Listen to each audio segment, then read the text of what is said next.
Est-ce que toi, tu as des conseils justement pour peut-être les jeunes qui nous écoutent, pour encourager justement cet esprit peut-être d'esprit d'entrepreneuriat, je vais y arriver.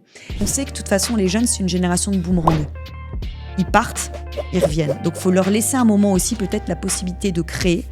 Et quand ils parlent aux autres générations, ils disent « Ok, boomer, je vous avais dit qu'un jour ou l'autre, cette crise allait arriver et qu'il faut faire attention au monde qui nous entoure. »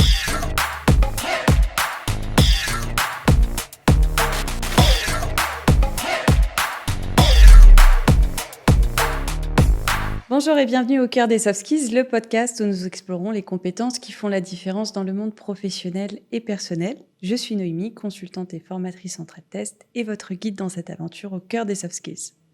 Aujourd'hui, nous allons plonger dans un sujet particulièrement en phase avec notre époque, l'esprit d'entrepreneuriat digital, une compétence qui est aujourd'hui indispensable chez la génération Z, une génération qui fait preuve d'agilité, de créativité, assez impressionnante d'ailleurs, tu vas nous en dire plus Élodie. Pour explorer ce sujet fascinant, j'ai le plaisir d'accueillir une experte incontournable sur les générations Z, Élodie Gentina. Bienvenue à toi Élodie. Merci.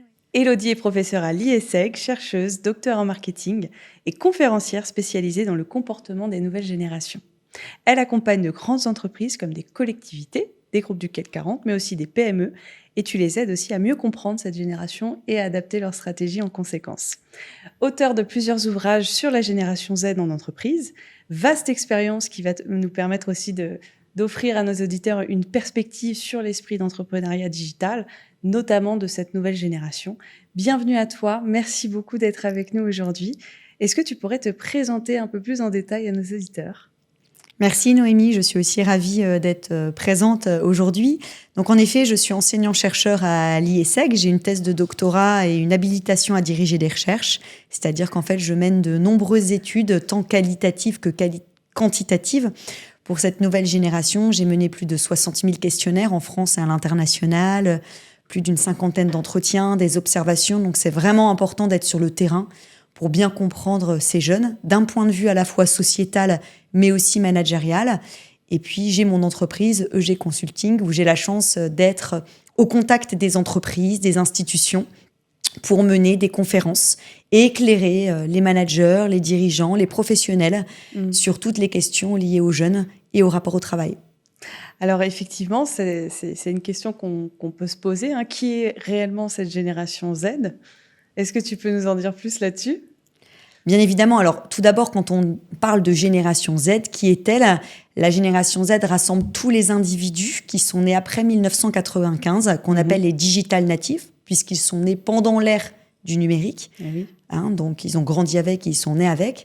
Et quand on parle de génération Z, on tend aussi à avoir beaucoup d'idées préconçues. Eh oui, c'est ce que j'allais te dire, hein, les idées reçues sur cette génération. Je pense qu'il y en a beaucoup. Alors oui, il y en a plein. Alors les idées reçues, les stéréotypes qu'on peut avoir, ils sont rebelles, ils mettent constamment en cause l'autorité, ils sont fainéants, ils peuvent paraître paresseux, ils ne sont pas forcément investis dans le travail, ils sont narcissiques, ils adorent se prendre en photo avec des selfies. Et pourtant, derrière ça, il y a aussi des contradictions, plutôt des complémentarités. Et donc, il faut chercher vraiment à prendre un peu de hauteur pour bien les comprendre. Et quand on parle de, par exemple, narcissisme, pourquoi ils adorent prendre des photos ?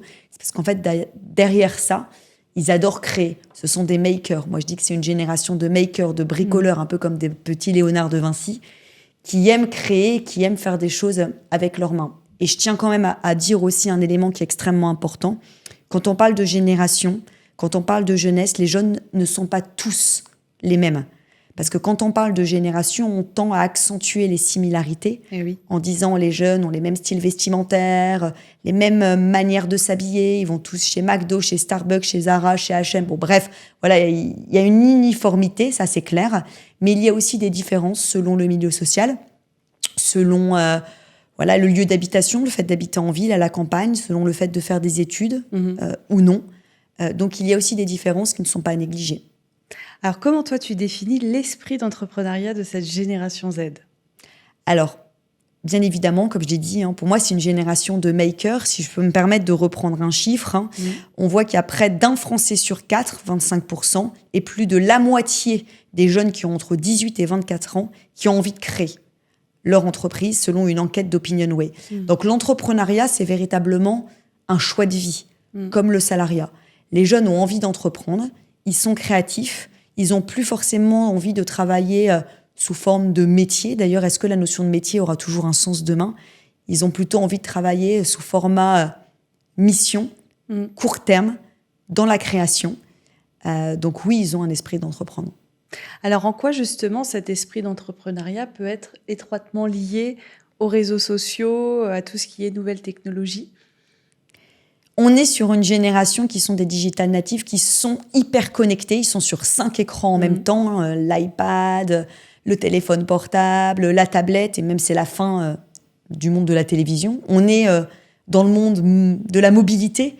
C'est une génération qui est très nomade.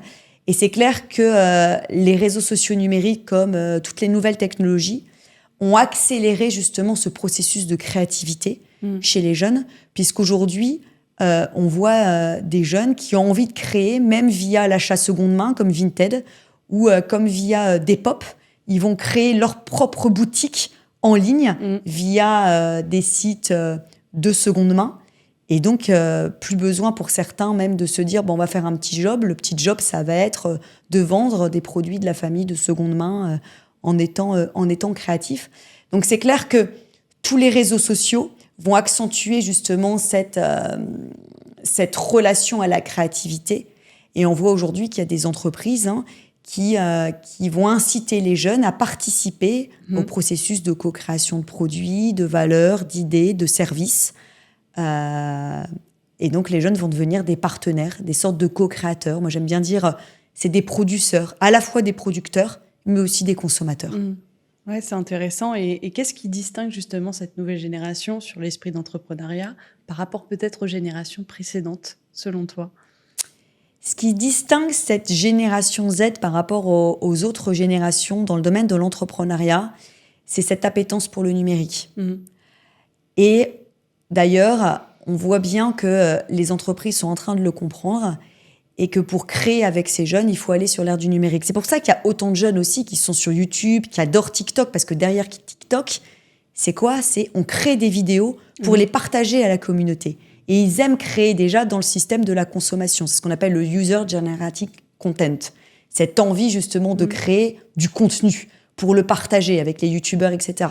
Et dans le domaine de l'entreprise, dans le domaine de l'entrepreneuriat, de l'organisation, les entreprises le comprennent. On peut donner un certain nombre d'exemples.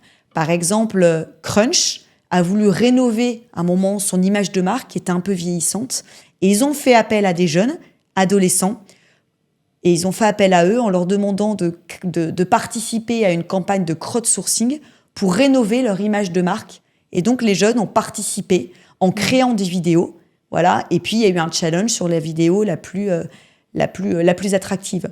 On peut prendre un autre exemple, Lego. Voilà, tout le monde connaît bien évidemment Lego. Lego ils vont travailler avec des enfants qui vont devenir ambassadeurs de la marque, qui vont devenir créateurs. Et les enfants vont contribuer à créer la nouvelle histoire de Lego en donnant de nouvelles idées sur la création des produits, sur la création des idées.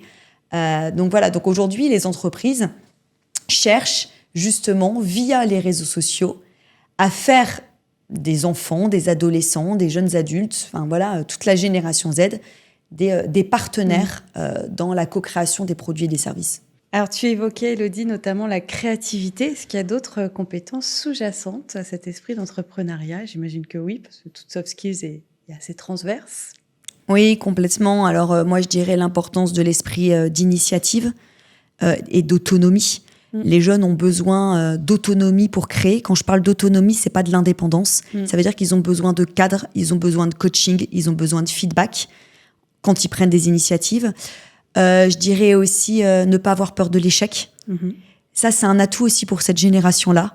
On voit que la génération Z, que les jeunes aujourd'hui, et je le vois bien aussi avec mes étudiants, ils sont dans le test and learn. Je peux essayer, je peux me tromper, je peux recommencer.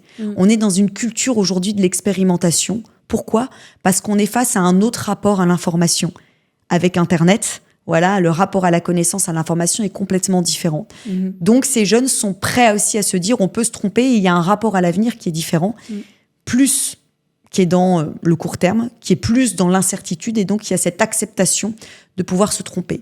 Et un élément qui est aussi hyper important, qui caractérise aussi la jeunesse et l'esprit d'entreprendre, c'est le collaboratif. Un jeune se dit, j'ai pas envie d'innover seul, j'ai pas envie de créer seul, mais parfois j'ai envie de créer avec mes copains ou avec une ou deux personnes. Donc ils vont s'appuyer aussi sur les autres et ils vont aussi rechercher les autres pour avoir de bons partenaires lorsqu'ils sont dans des incubateurs. Ils vont aussi bien évidemment se questionner en disant on a besoin aussi du collaboratif en termes de viralité pour faire connaître notre marque. Et puis au-delà des soft skills, on parle aujourd'hui de math skills, les compétences un peu folles. Et les jeunes en ont plein. Voilà, le fait de travailler dans une association, le fait d'avoir une passion, le fait de voyager. Donc ils ont besoin de se nourrir. Et tout ça, ce sont des compétences aussi qui sont importantes, propres à la curiosité de l'esprit, et qui sont extrêmement importantes pour créer, pour aller dans l'entrepreneuriat. Et pour l'épanouissement aussi, bien forcément. Évidemment.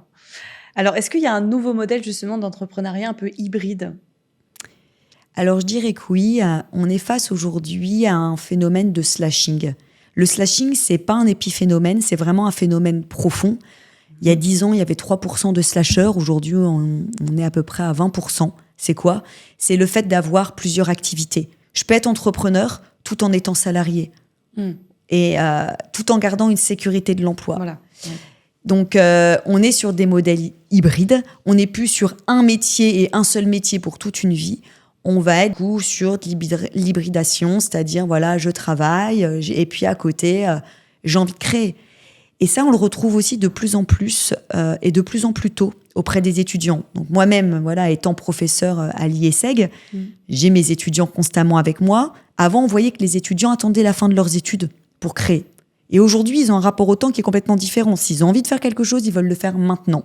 Et donc, on a des étudiants qui créent, qui sont déjà auto-entrepreneurs. Et donc, on s'est dit, faudrait peut-être réfléchir à notre formation pour proposer aussi quelque chose pour eux. Et donc, on va aussi proposer une formation hybride pour ces slasheurs, en proposant une formation, en leur permettant de pouvoir créer, en leur permettant d'avoir du temps, en leur faisant travailler sur un mémoire de création d'entreprise, en leur permettant de faire leur dernière année d'études, non pas en entreprise, mais dans une start-up et dans leur propre start-up. Donc là, c'est quelque chose qui est en train de se mettre en œuvre. Alors, quels sont les obstacles, toi, que tu as identifiés chez cette génération, notamment dans les projets d'entrepreneuriat dans lesquels ils se lancent ? Alors, je voulais justement là me référer à une étude qui était très intéressante, le baromètre junior entreprise et l'IFOP, qui date d'octobre 2024, qui a interviewé et interrogé 1000 jeunes de 18 à 28 ans. Et 70% des jeunes veulent créer, mais relatent un certain nombre d'obstacles, comme par exemple la peur de l'échec. Ils ont envie, mais ils ont quand même peur de l'échec. Pour un jeune sur deux, les manques d'accès au financement, pour un jeune sur deux, le manque de compétences, le manque de réseau. Donc ce besoin aussi d'être dans le collaboratif et se dire j'ai pas envie d'être seul quand j'innove. Et puis les contraintes réglementaires, bien évidemment. Donc ça, c'est le dernier critère pour 30% d'entre eux.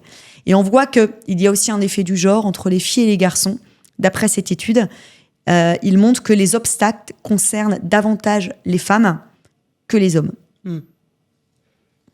Alors, dans tes recherches, est-ce que tu as des comportements aussi spécifiques que tu as pu observer chez les jeunes qui réussissent dans l'entrepreneuriat, des traits peut-être en commun, je pense à la volonté de persuasion, à la prise de risque, à l'ambition. Est-ce que tu en as d'autres ? Oui, alors j'en ai aussi un petit peu parlé, cette capacité à prendre des risques. Quand on est entrepreneur, il faut accepter de se tromper et il faut accepter l'échec et le droit à l'erreur. Et aujourd'hui, on est dans une société qui l'accepte de plus en plus. Le fait de tester et de se tromper. Il y a même des entreprises, comme par exemple Decathlon, qui met bien ça en avant. Et donc, les jeunes se sentent en confiance en disant on peut créer, on peut se tromper, même à l'intérieur même d'une entreprise. Cette capacité d'initiative, il faut leur faire confiance. Ils ont envie d'être acteurs, ils ont envie de prendre des initiatives. Et donc là, on le voit aussi dans l'entrepreneuriat. Je dirais aussi cette approche centrée sur l'utilisateur. On voit qu'aujourd'hui, on est passé d'une démarche qui était centrée sur le marché à une démarche qui est centrée sur l'utilisateur. Donc, être bien conscient de quels sont les besoins des consommateurs, être davantage sur l'usage que sur le produit, être davantage sur l'expérience, que aussi sur le produit et sur l'achat. par exemple. Et puis, cette capacité à collaborer, à savoir former des partenariats. C'est pas uniquement le réseautage, mais c'est aussi se préparer pour créer un bon réseau et savoir bien s'entourer. Ah, c'est intéressant. Et est-ce que tu peux nous en dire plus sur l'intrapreneuriat ? Alors, ça, c'est aussi quelque chose qui est très intéressant parce que quand les jeunes nous disent parfois, pour moi, être entrepreneur, c'est pas forcément créer ma boîte. Et on n'a pas forcément la même notion de l'entrepreneuriat au fil des différentes générations, alors que pour les baby-boomers, être entrepreneur, c'était créer son entreprise. Oui. Pour un jeune, être entrepreneur, c'est aussi être intrapreneur. Et être intrapreneur, c'est créer une entreprise dans une entreprise existante. Un peu comme créer une boîte dans sa propre boîte. Et là, les entreprises se disent, ben oui, on est face à des nouveaux challenges par rapport à cette génération-là qui a envie d'être acteur, qui a envie d'être partie prenante, qui a envie d'être protagoniste, au sein même de leur propre entreprise. Et là, il y a quelques exemples concrets. Dans mon dernier ouvrage, j'ai eu la chance de collaborer, d'échanger, d'interviewer des directeurs, des managers, des DRH qui m'ont relaté des exemples qui étaient intéressants. Si par exemple, on prend Alpine de chez Renault, ils ont créé un collectif de jeunes avec des labs innovateurs, rassemblant des jeunes qui vont participer et créer des produits et qui vont participer à la vision d'Alpine de demain. On peut prendre un autre exemple comme la Société Générale, qui ont créé aussi des collectifs de jeunes, One Way, et qui vont participer aussi à la vision de l'entreprise de demain. Et puis, l'exemple de L'Oréal, où là, ils sont aussi même allés plus loin en disant on va créer l'Extending Company. Ça consiste en quoi ? Ça consiste en se disant, voilà, un jeune collaborateur qui est là chez nous, par exemple, depuis 5 ans, a envie d'aller voir autre chose. Il a envie de créer sa start-up ou d'aller travailler avec des start-up qui sont dans notre incubateur. Et on va leur laisser la possibilité de travailler avec des start-up pendant, par exemple, 6 mois. Et donc, on voit bien qu'on doit ouvrir nos portes. Et le fait de garder les jeunes, les fidéliser, c'est pas uniquement s'enfermer en disant on va à tout prix les enfermer. On sait que de toute façon, les jeunes, c'est une génération de boomerang. Ils partent, ils reviennent. Donc, il faut leur laisser un moment aussi peut-être la possibilité de créer à l'intérieur même de l'entreprise, l'entrepreneuriat, ou aussi à l'extérieur, l'entrepreneuriat pour avoir la possibilité de revenir plus tard. Ouais, c'est intéressant. Effectivement, des entreprises qui encouragent cet esprit d'initiative et d'innovation que tu évoquais. Et dans le domaine de l'environnement, donc de la diversité, de l'inclusion, en quoi justement ces jeunes sont-ils aussi des entrepreneurs ? Alors, l'environnement, c'est quelque chose qui les touche, mais pas que l'environnement, le social, l'inclusion, la diversité. Il faut déjà savoir que ce qui caractérise la jeunesse d'aujourd'hui, notamment après la crise de la Covid-19, parce que la crise de la Covid-19, elle est venue quand même réveiller et accélérer toutes ces questions liées à la responsabilité sociétale des entreprises. Et les jeunes aujourd'hui se disent, on est éco-anxieux. Et quand ils parlent aux autres générations, ils disent, OK, boomer, je vous avais dit qu'un jour ou l'autre, cette crise allait arriver et qu'il faut faire attention au monde qui nous entoure. Et donc, ils ont envie, quand ils créent une entreprise ou même quand ils rejoignent une entreprise, ils ont envie de rejoindre une entreprise ou de créer une entreprise en adéquation avec leurs valeurs. L'inclusion, le social, la diversité, la citoyenneté, le fait de préserver l'environnement. On parle donc d'environnement local. On parle donc d'entrepreneuriat social, local. Voilà, quelque chose qui est... Ils sont dans l'authenticité, ils sont dans le vrai, ils sont dans la transparence. Et il y a même des boîtes, on peut prendre l'exemple de Nestlé, qui ont créé un collectif de jeunes, Next Generation, uniquement centré sur la RSE, avec des jeunes qui vont donner et qui vont participer à la vision de demain, qui vont donner de nouvelles idées en termes de RSE pour une entreprise. Ouais, génial. Et est-ce que tu as des conseils, toi, Élodie, pour les jeunes, peut-être qui nous écoutent, pour encourager leur esprit d'entrepreneuriat, ou pour des entreprises aussi qui souhaitent recruter des jeunes ? Alors, j'ai déjà des conseils pour les jeunes. Et puis ensuite, pour les entreprises, pour les jeunes, je pense que c'est important de leur dire qu'il faut déjà avoir confiance en eux. Parce que quand on a confiance en soi, on a plus confiance en les autres. Et donc, on arrive beaucoup plus à entreprendre, à être créatif, à prendre des initiatives et des responsabilités. Et puis savoir aussi bien s'entourer. Parce qu'ils sont beaucoup sur les réseaux sociaux, beaucoup sur les communautés. Puis ils tendent à penser que tout ce qu'ils peuvent trouver sur Internet est vrai. Donc apprendre aussi des autres en se remettant aussi en question. Et puis, ce que je peux dire aux entreprises, c'est il y a un certain nombre de conseils. Soyez aussi entrepreneurs et innovants dans vos politiques RH. Dans le domaine, par exemple, du recrutement, on peut se dire, est-ce que le CV, la lettre de motivation, qui était bien à la mode pendant des années, qui l'est toujours aussi, mais peut-être qu'on peut essayer d'innover en demandant et en proposant aux jeunes d'envoyer des vidéos d'eux-mêmes avec et de Smart se présenter. Interview, par exemple, j'en profite.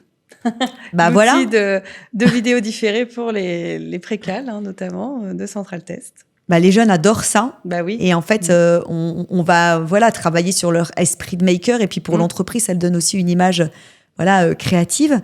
On peut aussi aller davantage sur l'intrapreneuriat pour faire en sorte que ces jeunes entreprennent. Et là, si je peux me permettre, il y avait une étude qui était extrêmement intéressante, dernier baromètre de Veolia, qui a été mis en œuvre auprès de 25 000 jeunes et qui montre que les jeunes ont envie d'être protagonistes et que pour eux, la transition énergétique, elle passe davantage par eux que par l'entreprise.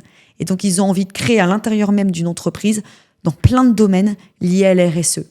Donc, allez sur l'intrapreneuriat, allez sur le renouvellement des compétences. Voilà, les jeunes, ils ont toujours envie d'apprendre, ils ont tout le temps envie de se former, mais pas que les jeunes, On parle aussi d'intergénérationnel, les plus âgés, les seniors aussi ont envie d'apprendre aux plus jeunes et les jeunes ont envie d'apprendre aux plus anciens. Donc, il y a plein de conseils à donner dans ce domaine-là. Merci beaucoup, Élodie. On arrive à la fin de ce podcast. Je te laisse un petit mot peut-être pour la fin. Une citation, je crois, que tu as préparée. Alors, merci déjà pour ce bon moment partagé. Et oui, j'ai une citation qui m'a inspirée sur ce podcast, sur l'entrepreneuriat et la créativité, que je vais vous lire. Une citation de Robert Greene qui déclare « La créativité se situe à la rencontre de la discipline et de l'esprit enfantin. La créativité, c'est percer le banal pour trouver le merveilleux. La créativité est contagieuse. Faites-la tourner. Chaque enfant est un artiste. » Un petit Léonard de Vinci, je dirais. Merci beaucoup, Élodie. Merci à tous pour votre écoute. Je vous invite à nous rejoindre sur les réseaux sociaux, notre chaîne YouTube, pour ne louper aucun épisode. On se dit à très bientôt. Merci.